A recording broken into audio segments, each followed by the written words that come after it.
مطمئن زندگی گزارنے کے لیے لازم ہے کہ اللہ نے آپ کو جو نعمتیں دی ہیں ان پر رب کا شکر ادا کیا جائے۔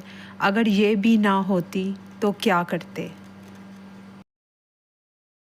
مرد کے دل میں دوسری عورت کی اور عورت کی الماری میں نئے سوٹ کی گنجائش ہمیشہ رہتی ہے۔ دوسروں کی توقعات کے مطابق زندگی بسر کرنے کی وجہ یہ ہوتی ہے کہ ہم ڈرتے ہیں کہ دوسرا ہمیں چھوڑ ہی نہ دے۔ آپ کے بارے میں 10% جاننے والے لوگ دوسرے لوگوں کو 100% بتا رہے ہوتے ہیں۔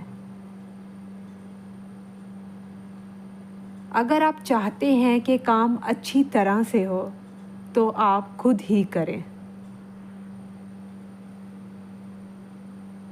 آپ ایک ہی دشمن کے ساتھ بار بار مت لڑیں، ورنہ اس طرح آپ دشمن کو اپنے سارے جنگی فن سکھا بیٹھیں گے۔ یہ دنیا آرام کی جگہ نہیں ہے، امتحان کی جگہ ہے۔ عادتیں اچار نہیں ہوتی کہ ڈال لی جائیں، عادتیں تو دیمک ہوتی ہیں، یہ لگ جایا کرتی ہیں۔ اگر آپ کسی سے یہ توقع رکھتے ہیں کہ وہ آپ کے ساتھ اچھا رہے گا کیونکہ آپ اس کے ساتھ اچھے ہیں، تو یہ بالکل اسی طرح کی توقع ہے کہ شیر آپ کو نہیں کھائے گا کیونکہ آپ بھی شیر کو نہیں کھاتے۔